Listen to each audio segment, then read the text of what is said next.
Welcome back to the Fraud Show, everybody. We're here. We're talking just another random pairing this week. Yeah. I'm glad we did it. Oh, good. Yeah, this was interesting. I'm not sure we're going to be able to draw any particularly strong parallels between these movies, but they should be fun to talk about. I also think that it's just not a really. Actually, I think there's something to be said about how dialogue driven they are and just how snappy they are. Sure. Yeah, that's true. I think they serve as interesting studies in a couple different ways. Like Glengarry Glen Ross is an interesting case study in terms of adapting a play for the screen. Yeah, it is in every way a play on the screen, for better and for worse. Yeah. And then The Smiling Lieutenant, Ernst Lubitsch's film, I have seen shockingly few PreCode movies, and PreCode. There's some interesting the cultural weighing around sex and that sort of thing still makes it so you can't say things like fuck.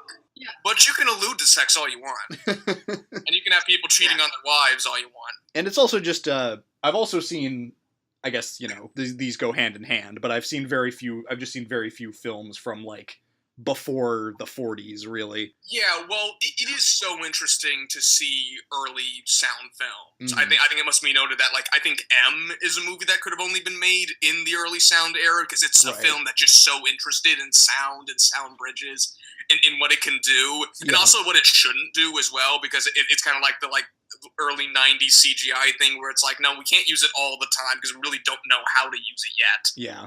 And that same sort of principle. So it's always really interesting to see, especially even the ones that were they really screw up and they don't know what to do. Those are still really interesting as an exercise. Yeah. Speaking of sounds, I saw a movie with a really interesting sound design this week, but we'll get to that soon. What have we been watching lately? Reid, you perked up for a bit. Have you seen it? So I decided to plunge myself into the middle of nowhere in backwoods Oregon for the first 3 episodes ever aired of the Disney Channel's Gravity Falls. Ooh. Why'd you do that? I'm just curious. I had a stroke. Okay. I haven't seen too much of Gravity. If anything, I think you might have seen just as much as I've seen of Gravity Falls. Really? But, I do admire that show on a certain level. I found it really funny, though it's been, 2 years since I've seen any of it. Yeah. So, pilot episode, there was sort of a nice, Dipper and Mabel chased by a monster. And then you realize towards the end, it's actually just a giant army of gnomes. Yeah, it's pretty good. Yeah, I think it must be noted, the animation in that show was so much more interesting than, a lot of, current, modern, kids animation. Because so much of modern kids animation is, the My Little Pony, bright technicolors, but, no shading, whatsoever. Yeah. And after, a certain, saturation level of that, you just kind of go, okay, I've seen this. But Gravity Falls is, a really neat color palette, lots of, shading and shadowing and, really interesting creature design and kind of going into... Not noirs, but kind of, 80s horror feel sometimes. Yeah, this goes into, I don't want to say realism, but it gets to, some nitty-gritty things. It is as rough around the edges as, a Disney Channel kids show is allowed. Yeah. I'd say maybe only second to, Phineas and Ferb, but even then, that's such a long shot in between. Yeah, well, Phineas and Ferb, Phineas and Ferb is a lot of things, but I don't really consider rough around the edges. Yeah, no, Gravity Falls is, scruffy in a way. If I remember correctly, that show lets the characters get, beat up and, Yeah, it lets them get beat up, it lets people get in actual peril. Yeah. It allows for their uncle to have, Ponzi schemes on the side and keep running away from the county cops. Well, I also have only seen, a handful of episodes of this show, but oddly, 3 of them were the 3-part series finale, and some of the stuff they cram in there, that's a real showcase for the animation of the show, the design and everything that. That stuff goes places that no other Disney Channel show has really been able to go. Probably the crazier episode of the 3 I saw was called Headhunters, where Mabel makes a glittery life-size replica wax statue of Stan, and then the head goes missing, and then everyone freaks out, and then Stan mourns. but then Dipper and Mabel try to find the head. And then it turns out that great uncle or Grunkle Stan's wax collection is actually alive. And they actually confiscated the head and then trapped the kids and then want to kill them. Yeah, every episode of this show seems to be some variant of, like, what's a cool, like, 80s horror thing we can do for this episode. Yeah. I really like that. Also mentions John Oliver plays in this as Wax Sherlock Holmes. And then for some reason, Larry King plays Wax Larry King. And he's decapitated. But then his head just lurks around the house through the air vents and talks. So strange. So, Scruffy. Larry King will show up and, like, voice himself in anything, I think. Like, yeah. for 2 seconds, you know? Like, I think the best joke in B-Movie, if I remember correctly, is when he goes on B. Larry King. Look that up on YouTube if you haven't seen it. Right? That's the only time I want B-Movie mentioned on this podcast. Yeah, we tend to stay away from that. Julio was also in this, and he played himself. Okay. Yeah, this is an interesting show that I would be willing to go back to. I remember, like, my issue with it is that, like, it is just, like, such a lightweight in certain regards that, like, I didn't feel like super compelled to keep going. It can get dark. Yeah, I'd say if you get into some of the later stuff, this is not a show you really have to watch in order necessarily. Okay. Yeah. I think So good, it's one of those. Skip to the end of the first season, and, like, when you get into season 2, I think that's where, like, the bulk of what I've seen comes from. Some of that stuff, and especially as it goes on, I think it gets better and it gets more weighty. Okay. Alrighty, maybe I'll return to that. So Gravity Falls, interesting. Yeah. Yes. Is that all you saw? Yeah. Okay. I'm kind of at a quandary here, because, like, in theory, like, this would be a decent platform for me to talk about, like, the gobs of, like, avant-garde film I've had to see for my avant-garde film class. Uh-huh. But my issue is, like, I really don't have that much to say about it. Yeah. Because the issue is that, like, some of these films are just, like, are avant-garde really only in form. Their messaging is just super clear and just super transparent. And sometimes, like, the only thing you have to say about it is that, like, a nice protest film. Right. Nice, like, USC, like promotional material. Hmm. Whereas, like one of, like, the filmmakers I've had to see where, like, the work of Barbara Hammer, who was, like, this, like, this legendary, like, queer avant-garde filmmaker. Mm-hmm. And, like, I had to go see some of her works, and I don't think there was a single one where somebody didn't get naked.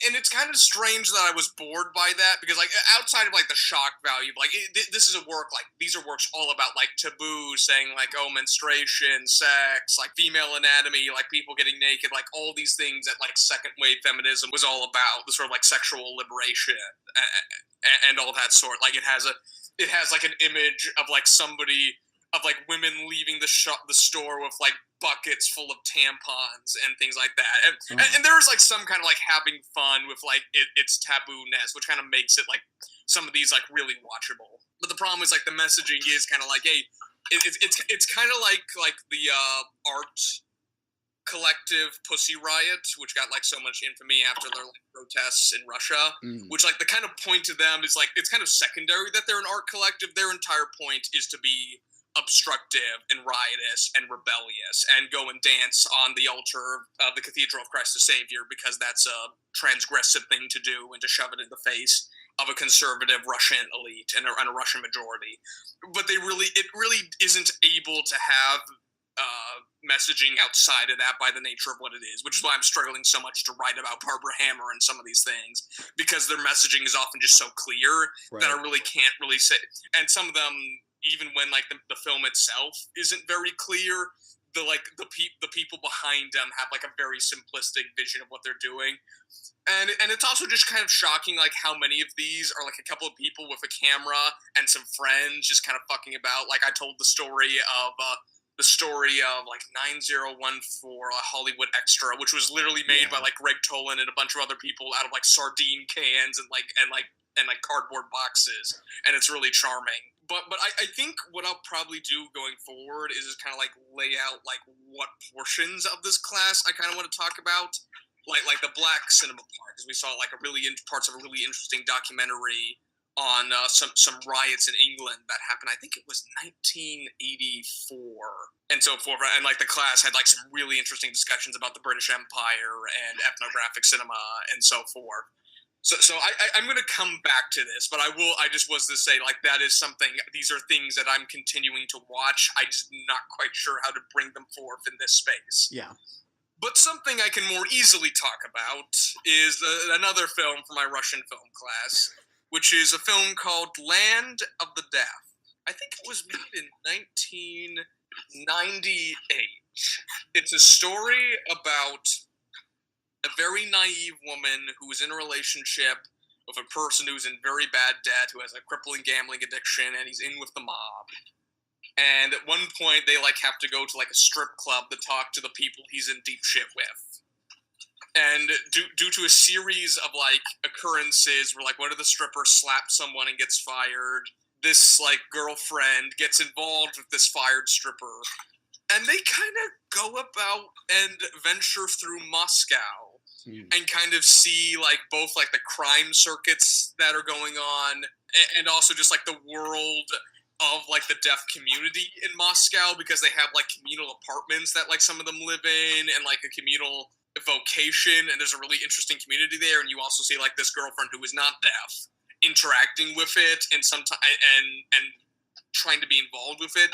So it's a really interesting movie. It also deals with abuse in a very interesting way, because like the deaf character, the former stripper, is constantly abused and routinely states like how much she hates men for the abuse that's put on her, and that's not something that's unanalyzed. I am kind of torn on how this movie portrays disability, not so much deafness, because how it portrays deafness is really interesting, because it kind of says like the deaf people like constantly articulate sort of like I am deaf, so like, and like legally deaf, it's not that I can't hear anything, and they say like I don't want to hear anything, I don't want to hear just like the constant noise, I don't want to hear the traffic from outside, I just don't want to hear like the useless conversations, right. I want to try and hear important things and so forth. And I think one of them says like I constantly hear the sound of the beach, and somebody says, oh, wouldn't that be nice, and so forth. But it's also a case like the main like character, former stripper, a person who is named Yaya,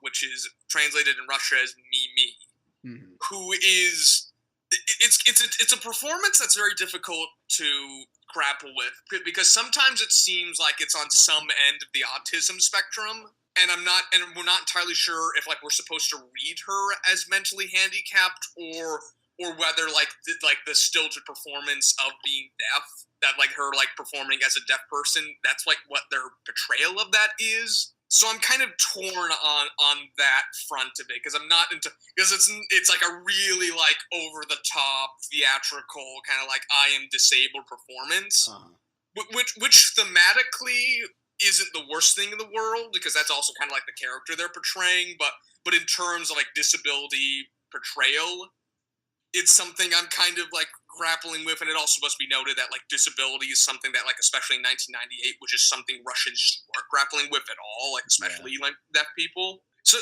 it's a movie that I'm more than torn on, though. Like it certainly like has its charms and it has its share of character and its share of ideas. It also like I really like this world of Moscow they portray, that is just full of mobsters and deaf communities and like people kind of lost and making their own world. And sometimes Moscow looks scary and Soviet, and sometimes it's full of like seedy casinos, but sometimes it looks like Paris with tree-lined streets and cafes.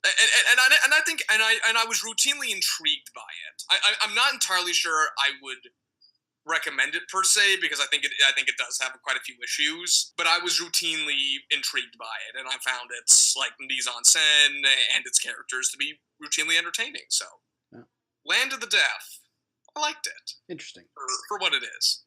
I hope like all of these Russian films, I'm trying to portray like what they are to me as like an American, and less sort of like this is an objective portrayal of them, because like I don't really this is not something that happens very often, because especially kind of like Europe has been sort of place within the Anglosphere of film that we see. Yeah. But, like, Russia is, like, a brand new world that I really just have not experienced, never really experienced outside of, like, secondhand accounts. Right.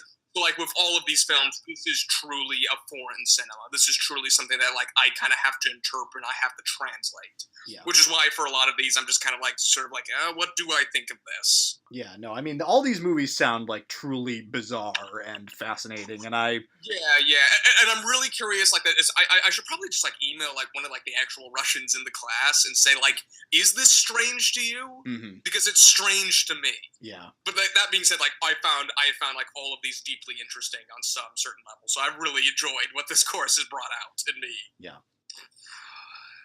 Matthew showed us a really weird anime that was also really funny, but it's also just kind of like a shit post, like, made from the dregs of, like, an animation studio, so I'm not too sure how much of it is, like, actual media we talk about on this show. I remember, like, telling Matthew at one point and saying, like, this is a great shit post. I'm not sure if this is a show. It's called Inferno Cop.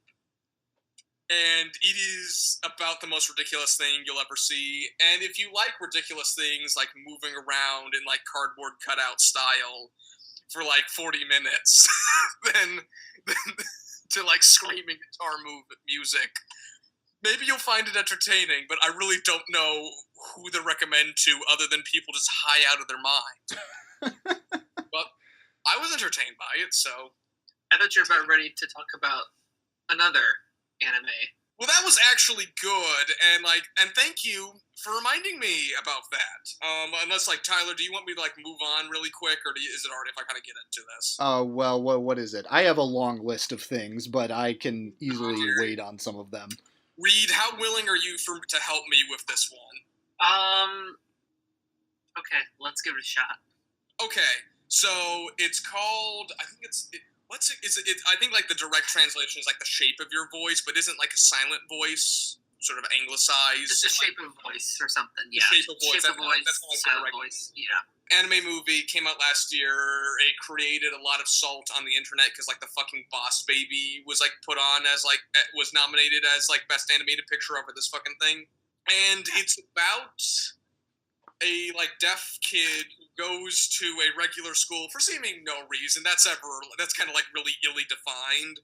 But then it's kind of about, like, a boy and, like, his kind of friends start bullying this person.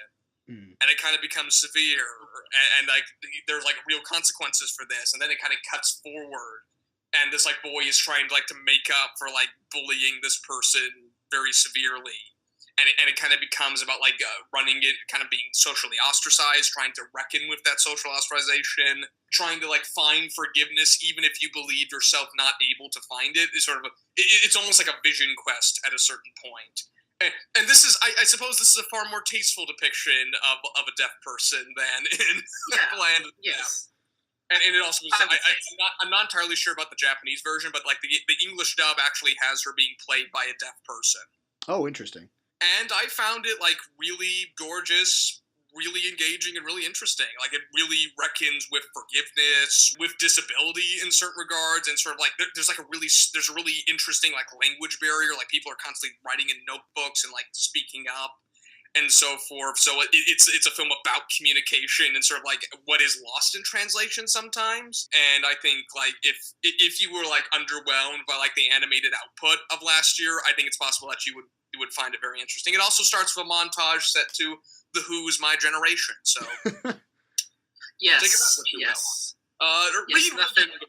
Reid, what did you think of it? You were kind of quiet while watching the movie, outside of, like, our jokes. Well, yeah, there's nothing like, a serious depiction of Japanese deaf culture, like some groovy teens montaging it around somewhere in Japan to an American 60s song, creme de la creme. I found it fitting. It's a bit off-putting at first. I guess. Yeah, I'm blanking. I'm sorry, John. It's fine. I pretty much, like, got through what I wanted to get out of it. I found it really interesting, and I think, like, I think it's something worth watching. Okay. And I've already blown my I remember being intrigued and liking it.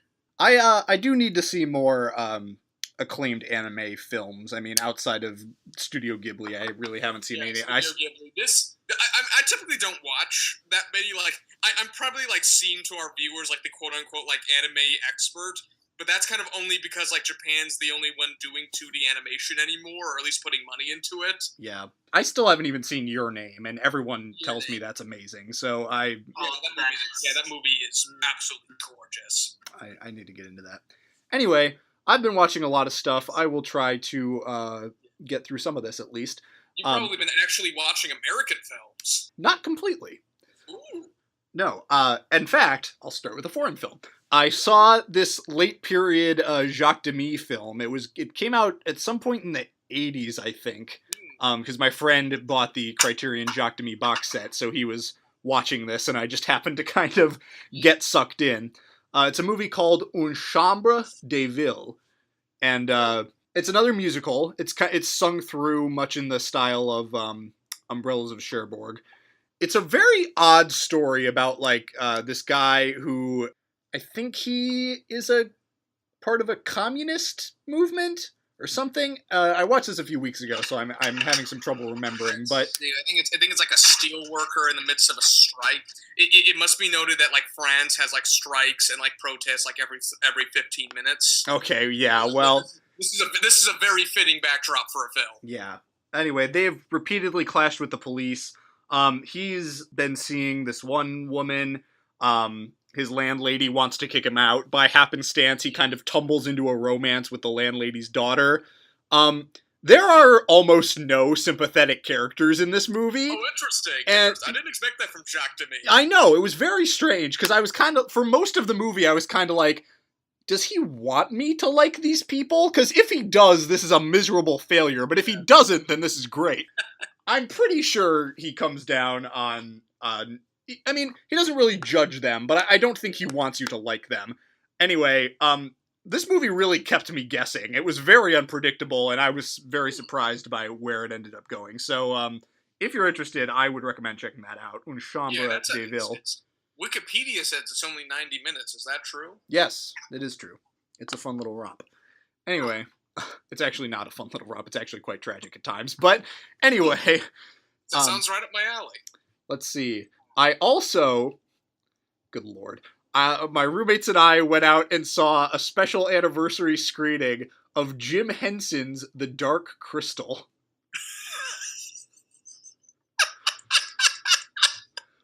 And, you know, I am a big-time Jim Henson fan. I love the Muppets. I love, like, his creativity. I love, like, what he pours into everything. He was extraordinarily imaginative. This movie... Yeah, Jim Henson is just one of, like, the iconic film and television legends that will, like, never be matched. Yeah, no, and this movie was kind of like the culmination of all that stuff, of him. You know, there are no human beings in this movie. It's entirely, like, puppet characters in a fantasy realm. It is not good. Yeah, well, I'm just looking at stills of this movie, and it's like somewhere on the uncanny valley for like some of these things. I wouldn't say that. Some of it, kind of. The main characters are that like these elf creatures that really do not do a good job of anchoring the movie. The design of it all is really fantastic. I mean, visually, the movie's pretty extraordinary, although some of the effects don't necessarily hold up super well. But man, the story is like as cliche hero's journey as it gets, and like, you know, as you would expect from Jim Henson, it is incredibly sincere. Oh yeah. And for some reason, you know that I very much enjoy the film Valerian and the City of a Thousand Planets. Like that, a big part of the appeal of that movie is that Luc Besson is like totally buying into the deep fried cheese that he is trying to sell you. And so does Jim Henson, but with this, I don't know why. Maybe it's just because Valerian has actual humans in it, or at least one actual human. I'm not sure if you can call Dane DeHaan an actual human, but Cara Delevingne certainly is. This movie, I just don't know. Viewing it is a very strange experience. Okay. I think you might kind of get a kick out of it, but it is odd. Is it worth for like Matthew, Alex, and I's schlock sessions? Yes, absolutely. Look into that. Anyway, that's the Dark Crystal. Let's see, what do I want to get to here? As I alluded to earlier, I went out and saw this new movie that was just released. It's called Thoroughbreds. Do you know about this movie? I probably heard of it. Let me pull it up. It premiered at Sundance last year. It just got released this week. It's Anton Yelchin's final film. He's he's not the main character in it, but he gives a delightful supporting performance, and he is just magnetic whenever he's on screen in this movie. And it's an incredible loss to cinema that he's no longer with us. But this movie basically centers around these two teenage girls played by Anya Taylor-Joy of The Witch and Split fame, and Olivia Cooke, 1/3 of the title characters of Me and Earl and the Dying Girl. The gist of it is Olivia Cooke is playing this girl who used to be friends with Anya Taylor-Joy. She's now come back into her life in under kind of strange circumstances. And as it transpires, Olivia Cooke, cannot feel anything, like emotions or anything. And as the film goes on, it turns into this kind of weird, dark comedy where Anya Taylor-Joy wants to kill her stepfather. They try to enlist Anton Yelchin's character to help with that. It's really... I was surprised, because with a lot of these, indie movies, you kind of get the sense that, the people behind it weren't quite sure of what they wanted to do. This movie has an incredible, clarity around what it is doing. Okay. It is very confidently filmed. The sound design I mentioned earlier is really, really, really well done. It's got this really interesting kind of Johnny Greenwood-esque score. And the acting, Anton Yelchin is great. Anya Taylor-Joy is interesting. Her character is kind of weird because the one, thing about this movie that felt kind of false to me was that she goes from, seeming like a fairly normal person to seeming like kind of a sociopath, very quickly, which is kind of odd. But Olivia Cooke is great. She pulls off this character who you maybe would think wouldn't work at all and really makes it pretty compelling. So this is an interesting movie. I'm not sure how much you would like it, but it has a lot of interesting things going on, and I am definitely going to keep up with whatever this guy is doing next, the writer-director. Yeah, this is his first directorial job, if I'm not mistaken. Yeah, I believe so. And the screenplay also is pretty good. There's some zinging dialogue in this, so I liked it a lot. Maybe I'll take a look at this at some point. This seems really interesting. Yeah, I think it's definitely worth checking out. And let's see, what else? I will skip a couple of these, save them for next time, but I will bring this up. I finally saw Howard Hawks' His Girl Friday. Ooh! What'd you think? I loved it. That's an incredible movie. It's delightful. That screenplay is firing on all cylinders. Cary Grant is great. Rosalind Russell is spectacular. This movie just... I think that's my favorite Cary Grant performance right there. This movie just, zooms from beginning to end, never slows down, never lets your head stop spinning. I don't think that, dialogue is just, whipping out, the editing of it. Yeah.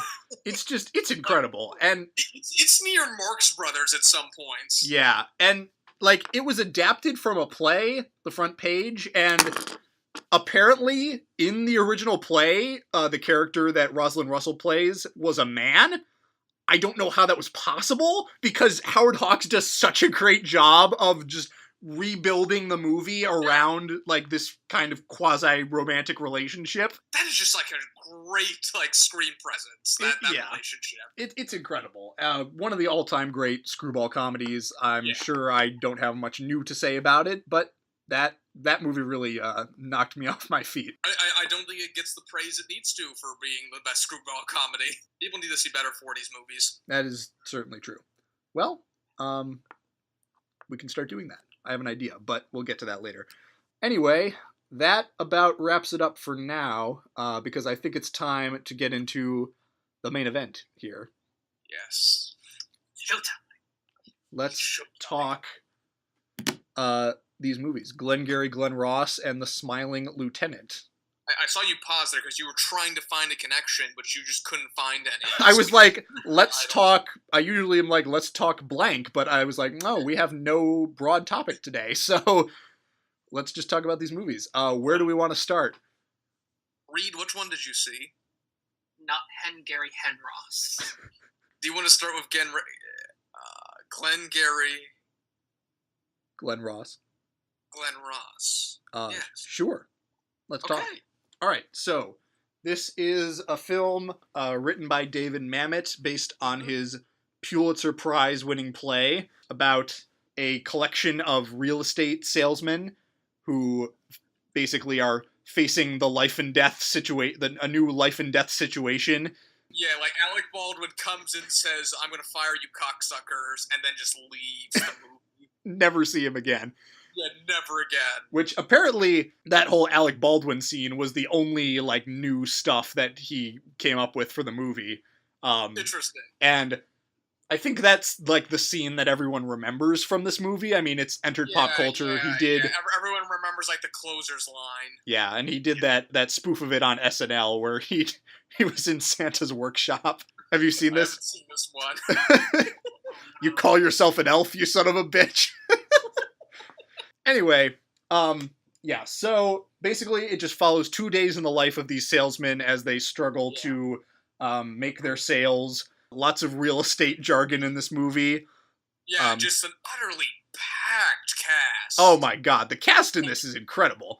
Like, good lord, I realize that you have Jonathan Pryce, like one of these great actors, and pretty much all he has to do is kind of look sad and stumble. Yeah. Jonathan Pryce, his character is such like a nothing element of this movie. But he's played by Jonathan Pryce. So yeah. Pay attention. Yeah, no, you got your Kevin Spacey, got your Jack Lemmon, got your Al Pacino, got your Ed Harris, got your Alan Arkin, and all of them are great. Jack Lemmon especially, I think, it gives a really great performance. Oh yeah, Jack Lemmon. Here he is. Yeah. When did he retire? That is a good question. I don't know. I want to see how late this is, because this is a really interesting performance as well. Yeah, it's a real kind of against type sort of thing for him. Mm-hmm. Shifting from just spewing invective to like begging for his life almost. Just there's almost like a kind of like a sliding between like his typical shtick and like what the movie demands from him, and that creates such an interesting. He pretty much was working until the 2000s, or at least that's when the last movie with him came out. It looks like he retired around 2000. So, yeah, this was not quite at the end, but towards it. Yeah, this is certainly later Jack Lemmon. Yeah, certainly. So this movie, it's really interesting because with movies based on plays, a lot of the time it can be hard to figure out what to do with them on screen. And there's sort of like an idea like, how do we shoot this? Like I think I remember one point, like you've said this like a couple of times, like the difference between like a stage script and a screen script is the amount of locations. Yeah, it's the amount of locations. It's you can build a movie around dialogue, but a play is just centered on the dialogue. I think you can make nothing but experimental plays out of just visuals. Yeah. I think with this movie, they did a pretty good job, at least I think. It's very... Yeah. There is a kineticism that they grasp in this film. That is a kineticism that is so hard to maintain, because there's something to be said about like having these figures in the room with you. That sort of energy, to sort of see a performer live.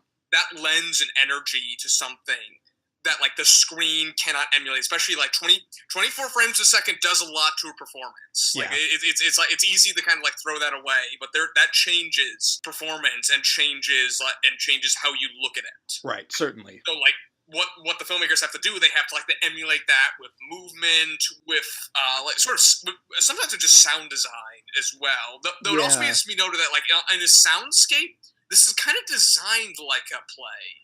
Yeah, you're kind of right about that, with the trains and the rain and all that stuff. Yeah, it kind of feels like something like, we're gonna have like a flashlight go by this like open like window here. We're gonna like play this sound back there, and we're gonna make this a little play. Yeah. And that really works for this. Yeah, it does. And I think the way it's filmed, it's very dexterously filmed. The camera's always like zooming around and pushing in, like and harsh Technicolor. Yeah. The colors of this movie, especially in the Chinese restaurant that they spend a lot of time in. Like when they were like the phone booth and like Jack Lemmon's face is just all red with yeah. like blue. It's just really interesting. Yeah.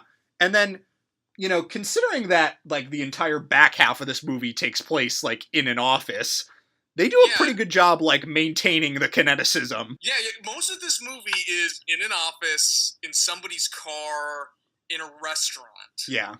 And that's pretty much it. Like the major, like quote unquote, like action beat. Like what in theory, what you could do is like make the breaking into the office like an action beat. That's just something we just don't see at all, and that's that's something that's also kind of theatrical in its own way. But yeah. What did you think of this movie though? Like as a movie,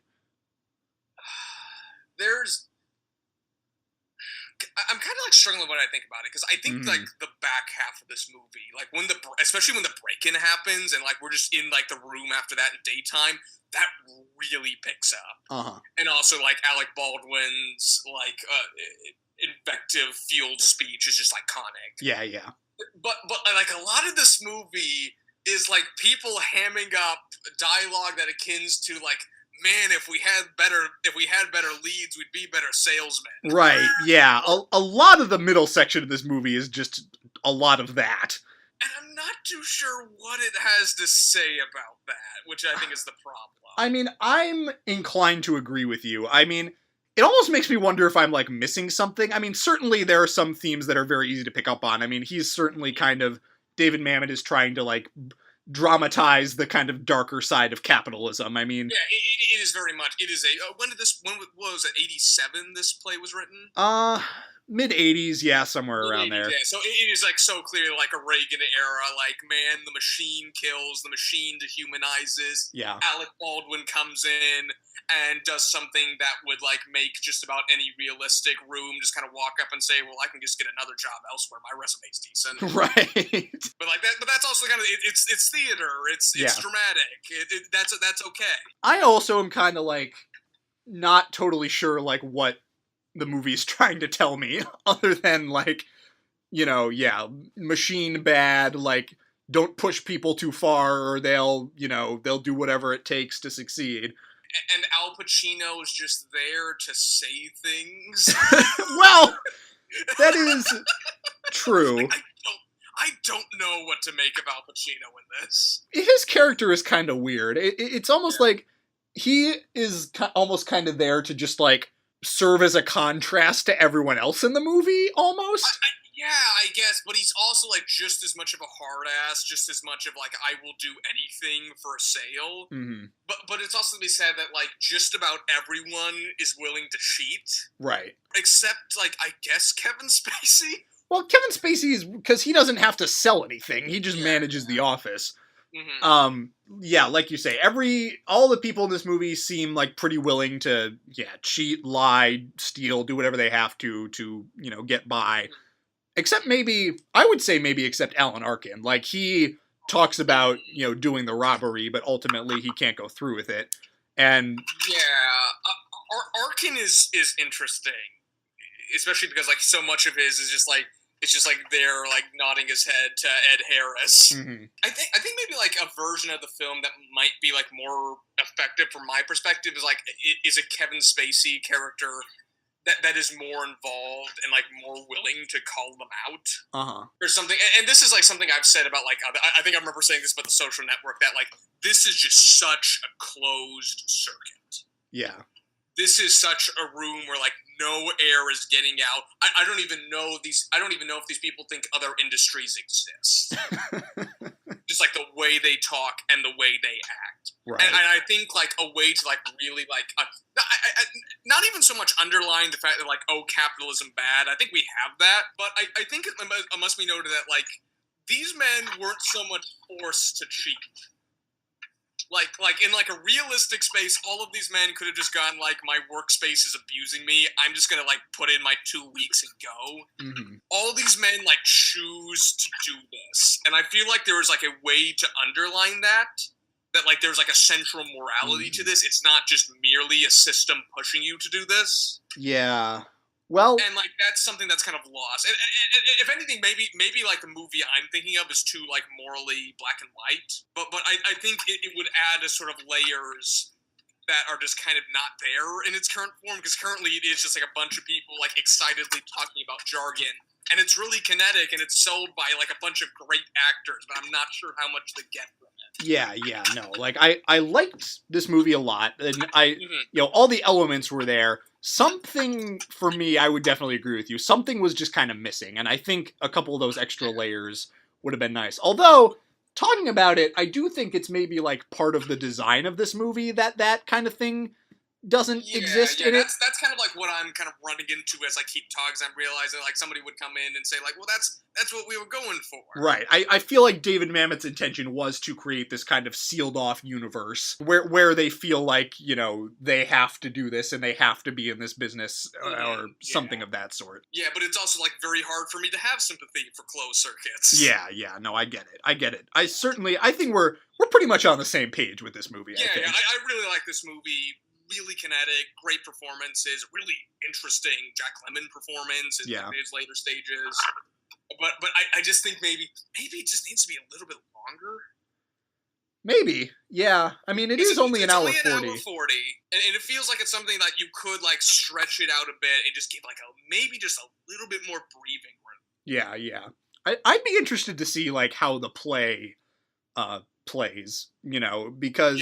Yeah. I think, on stage, playing with time is a bit easier to do and a bit more kind of, maybe not easier to do, but playing with time you can do in some different ways. And I think that... Playing with time, but I think also like the case of that, like, we see more humanity in stage actors because they're people and they're right there and like empathetic, like things built into us. Yeah.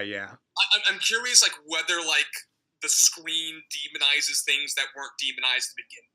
That's interesting. I think there's like something to be said about like how like this thing especially if you describe how like it hasn't changed that much from the stage as far as in like a pure construction standpoint. Right. I'm curious like how much of the problems we're talking about come from like either it as it's written or it in translation. Yeah, that's a good question. I'd be intrigued to know, but until I read the play and or see the play, very hard to say. Yeah, so it's certainly an interesting movie. I understand why it's iconic. Yeah, but could have used just a little bit more. Yeah, but I had fun while I was there. Yeah, and I'd be intrigued to check out, because David Mamet didn't direct this movie. I'd be intrigued to check out some of his directorial efforts at some point. Yeah, he has like a really unique voice. Like you can just see very clearly from this. Yeah. So, there you go. That's Glengarry Glen Ross. But now, let's talk something very different. Very different indeed. I think quite possibly the opposite of this movie. Yeah, kinda, in a way. Yeah. Ernst Lubitsch's 1931 musical. Yes. The Smiling Lieutenant. I love this movie. Okay. I love this movie, and I'm gonna. You're probably gonna say some things to me that I'm probably gonna disagree with, but I'm gonna understand exactly where you come from. Sure. I didn't love this movie. Okay. Certainly, I liked it. There are plenty of delightful moments. Yes. Some delightful performances. The songs are very fun. Maurice Chevalier, who plays the titular Smiling Lieutenant, Nicky. His whole opening song of romancing girls in the army is something I will not soon forget. Yes. So basically this movie follows, Nicky is a lieutenant in this kind of... It's the Imperial Guard of the Emperor, right? Yeah, okay. I think is what it is. Yes. Though it's kind of like very unclear about like what that entails. Like, because it kind of seems like they have like all the days off until like somebody actually visits the palace. Yeah, exactly. They just kind of are carousing around Vienna, like doing whatever the fuck they want, it seems. Yeah, which is not inaccurate to like early 20th century Vienna. If like my research is accurate. Okay then. Anyway, he meets and very quickly falls in love with a violin player played by the delightful Claudette Colbert. Yes. who I just love Yes. her. Have you seen have you seen It Happened One Night? I haven't seen It Happen One Night. Oh, she's in that movie too. She is great. She's kind of one of the leading figures of early romantic comedies, and she pulls it all off very well. Yeah, so they fall in love, and then disaster strikes when okay, what is the name of the fictional country in this? I've already forgotten. Here, let me. Well, especially they make an entire joke about like people not being able to spell it. Right. So let me look this. Let me look this up because this will like this. Flausenturm. Yeah, that's kind of like made. I think it's a parody of Liechtenstein. Okay. Like, what else is it supposed to be other than like, hey, something that exists? Maybe Bavaria? No, I don't. It can't be Bavaria. No, I'm also a huge nerd for this kind of history. The history of this region. So yeah. Anyway, he winks at Claudette Colbert across the street, and it is misinterpreted as being toward Miriam Hopkins as Princess Anna, and Nikki is drawn into this just diplomatic disaster, and he is forced to marry the princess. Yeah, and they threaten to court-martial him. He has to go straight to the king of this fictitious country, and he has to charm his way out of pretty much execution. It is so strange. This movie... And then he's kind of a captive in a foreign country by his own making. Right. Yeah. Ernst Lubitsch, pretty sad-looking Franz Joseph also. Yeah. We'll get to that. That is he the Emperor of Austria? He's the Emperor of Austria. Okay, yes, okay. Which for a while I thought, like, are we actually going to see Franz Josef? Because you see like a portrait of him in the lieutenant's apartment, but then it's like, oh, here he is. They got some mutton chops to come out. He's the Emperor. We're doing this. I love that. Yeah. So Ernst Lubitsch, we watched his one of his other movies, To Be or Not to Be. You know, that movie was just lousy with screwball comedy, madcap delight. Yeah. This film is a bit more like sentimental and a bit more sentimental, more just kind of lightweight. It feels almost like a Looney Tunes cartoon just turned up to 11 in a lot of ways. Yeah, but with like really like startling melodrama, like right, pulsing through it. Yeah, and I think that maybe that's why I kind of liked it, because it's really convincing, really fun melodrama at the center of it. Like Claudette Colbert is wonderful to watch. Yeah, and she has great chemistry with Maurice Le Chavier. Yeah, I guess that's just, for me, the melodrama element didn't work quite as well. The whole thing with like the mixed up romance, and then I do kind of like how like the end of the movie is like a clever reversal, how she just Claudette Colbert just lets Miriam Hopkins have him. Yeah. I adore the scene where they're like burning like the fancy like garments and like teaching her how to play ragtime. That is fun. It just played a bit strangely to me. I was a little uncertain of like what they were going for with all of this. It's almost like a kind of a My Fair Lady in like the span of 5 minutes. And but this is also like a movie that like constantly kept me guessing about like where it's going to go next. Oh sure. And I'm not quite sure 30s musical melodrama could do that to me, and I was really enthralled by that. Yeah. No, there's a lot to like here. I certainly enjoyed it quite a bit, and the experience of watching like a PreCode kind of borderline sex comedy was a very interesting experience. And this movie is like somebody throwing a checkerboard on a bed. Well, there's after making bedroom eyes at each other. There is near constant sexual innuendo in this movie. Yes. And that all was very interesting and amusing to watch. Like one of like the opening jokes, I think one of the like the earlier jokes in the movie is like a lieutenant like is one of like the ranks jumping out from behind a tree to like salute at the lieutenant. Right. Oh, that is great. They have this whole like quick little montage of the lieutenant walking by a bunch of soldiers who are macking on these Austrian women, and they just spring up and salute as he passes by. That was delightful. But God, I love Maurice Chalavier. God, he's delightful. And also, like, this movie gets so much out of facial reactions. It does. I love the dialogue. I love the sex innuendo, but like this movie just sold on just like really funny, really energetic facial performances. Like, I love the king of the big country. He is fantastic. He called me daddy. That's all great.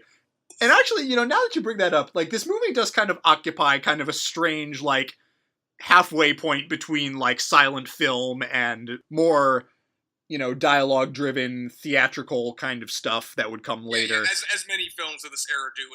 And sometimes, like, what you get is, like, a startling combination of, like, whippy, like, play dialogue and, like, great, like, silent theater. Yeah, which certainly. is kind of what this is, and I loved every bit of it. Reid, what do you have to say? Well, there was certainly a lot of winking going on. Yeah. Of course, and like very energetic.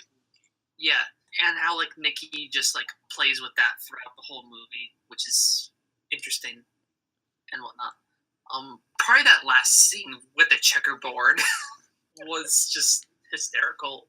Oh yeah. And then before that, with like Nikki walking in, and then like see like him being shocked by Anna and just running away. I feel like I spoke on that on a very personal level. Well, he sees her all like in this like sexy outfit and just runs out, looks at the liquor he's just been drinking, like reading the label, like again, like they used to do in a lot of Looney Tunes cartoons. Yeah. I think there's something to be said about like Tex Avery and a lot of these like Looney Tunes directors like watching like these early sound pictures. Yeah, this would be about around the time like they were all coming up and beginning with this. Yeah, so I think there's to be something to be said. Like, which is something they said, like, the Looney Tunes are something that, like, is viewed as a cultural touchstone, but we don't often view its influences because all those influences are old and, like, some of them are silent. We don't want that. I'm finding that more and more. I'm really interested in kind of, like, in this kind of really specific era of film history where, like, the talkies came in and, like, some of them let it define them and others kind of, like, tried to experiment with it, like Fritz Lang. And I was like, maybe I should see like more, because there are more more like musical comedies from this era, and I'm curious. I doubt they're going to be quite as successful attacked as Lubitsch, but I'm curious like whether they kind of have the same sort of paradigm that we're describing. Well, Lubitsch made a bunch of movies like this one around this time. Criterion has a whole box set of like early sound era Lubitsch musicals, and this is a fascinating period in the evolution of film, and yeah, certainly I need to see more of it. It's one that doesn't get really studied often because like film history classes kind of go from like here's silent, and it's the 40s. Right. So like this is just kind of like a gulf of like cinema history that is kind of like, but we kind of just say like, oh, it's a growing period. Like the films from here were terrible, and some of them were. Yeah, well, But like you also, there were also like real gems out of that, and this like sort of sea shift created some really interesting art. And also, this film gave me a really bad portrayal of Franz Josef kissing our titular smiling lieutenant, and I adore that. Certainly. Yeah. I was a little underwhelmed just because. Going off of To Be or Not to Be, I was just expecting something a little weightier from Mr. Ernst Lubitsch. Yeah, certainly after like to be or Not to Be, this is certainly more of a lightweight. Yeah, but I still enjoyed it, and certainly it was a fascinating viewing experience in a lot of ways. I'm also like fascinated with the setting and Austria in general, so this is right up my alley. Yep. I admit my bias, but I still loved it. Anything else, Dr. Reid? Well, I tell you, this is not as controversial as To Be or Not to Be, so no, we don't have to talk about the Holocaust. Well, there you go. Which is, I was disappointed in the guy that played Franz Josef, because while he looked fine in the back, in the front, oof. Well, for a while, it must be noted that Franz Josef is a tiny part of this film, but like I'm fascinated. I'm fascinated by like any portrayal of this kind of character. And like at first you kind of like, oh, we're not going to see the Emperor. Then it's like, oh, they start playing God of Hell to Franz and guys. I'm like, oh, we're going to see him. And at first like, oh, we're just going to see the back of his head and so forth. But then we see his face. and also like, there's also a bunch of jokes made about like how like he's the uncle of our King Adolf. I Oh thought yeah. he was the cousin. Is he? I could have sworn he called him uncle. No. Like the princess calls him uncle. Oh yeah. That's where I'm bunching up. But yeah, I think this is a delightful romantic comedy. I did too. Yeah. It is certainly. It's a good date movie. I guess. It's a good date movie. I can't. It might leave your day kind of curious about, are you going to cheat on me? But if it has a happy ending, it's fine. Well, there you go. That is The Smiling Lieutenant. That's another one in the books. So for next time, I did have an idea. I want to run this by you. In the last month or so, I have gone from having seen no Howard Hawks movies to having seen and loved 2 Howard Hawks movies. So some more Howard Hawks movies, I think, would be something fun to do. Yeah, let me pull this up. Have you seen Bringing Up Baby? I have not seen Bringing Up Baby. Okay, that's another one of those like quintessential screwball comedies. Yeah, that it must be. It's right next to His Girl Friday on this list. Do you think Scarface is worth taking a look at for just like the pure like early sound era? You know, Daniel really likes his Scarface. There was one other movie that I was thinking of. We could do Scarface. He made this other movie called, it was another one with Cary Grant, called Only Angels Have Wings. Cary Grant plays like a pilot who like delivers mail in South America or something. Interesting. I don't know.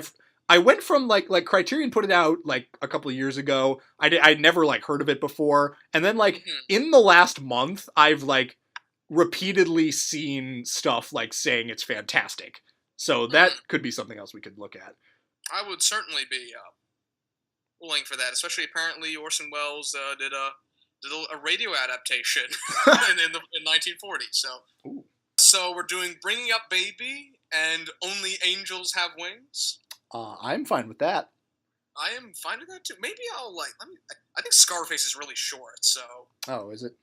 Maybe I can look. It's like an hour, like 35. Okay. Yeah. So maybe if I have time on my own, I can look at it because I'm curious about it pretty much purely from like early sound era perspective. Yeah. Yeah. Like I said, I think Daniel loves that movie. I might have to ask him about that. So, okay. Next week, Howard Hawks coming your way. This should be fun. I loved Rio Bravo. I loved His Girl Friday. So. Yep. I'm really excited for Bringing Up Baby. Yeah. I almost watched it several times over break and didn't. So this provides me with a good excuse to view it, certainly. Let's see. What are some... Have I seen anything else from him? Other than His Girl Friday and... The Big Sleep I was pretty underwhelmed by. Oh, really? Oh, you saw that one? Yeah, I've seen The Big Sleep for a film. I remember being pretty underwhelmed. I found it kind of a standard film noir, though I'm certainly excited for another, what is in essence sort of like the proto His Girl Friday from him. Yeah. All right. Well, thank you all for joining us once again, and we will see you next time here on the Hack Fraud Show. I don't think we've ever done this in the morning. You're right. That would be insanely difficult. Or didn't we? Didn't I get up? We did that one. Pain episode. Yes, I had to get up really early. And I had to drag you out of bed, and I'm still sorry for that. I forgot about that. Until you just now reminded me. You were forgiven, John. Sorry, Reid, what? I see that episode was a pain in the ass to make. I think that was actually a pretty decent episode of ours. That was a fun episode. We watched some good movies that week. We can never go wrong with Alexander Payne, unless you're the Vidiots, I guess. Yeah, for some reason. That's so bizarre. Oh, did we talk about that, or did you listen to that episode? I think I listened to... that was the, their 2017 draft. Yeah, right? that was the draft. Yeah, I pretty much got to like them talking about Star Wars and Blade Runner, like foaming at the mouth and then shutting it off. With like Darren being the lone voice of reason in a house of madness. Protest movement that's going on that has repeatedly.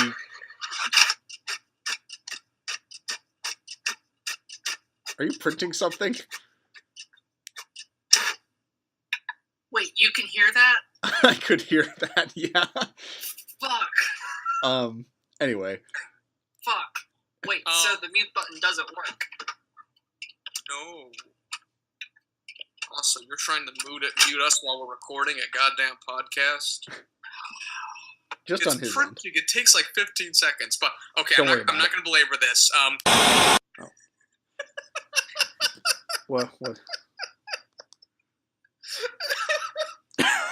Good lord. Okay, Reid has sent... I ain't even mad. Sorry. We'll talk about this later. Sorry. It's okay. Okay, where were we? Looks like the National Film Registry picked this up and added it to the Library of Congress, labeling it as culturally, historically, and aesthetically significant. And they also did that with Star Wars, but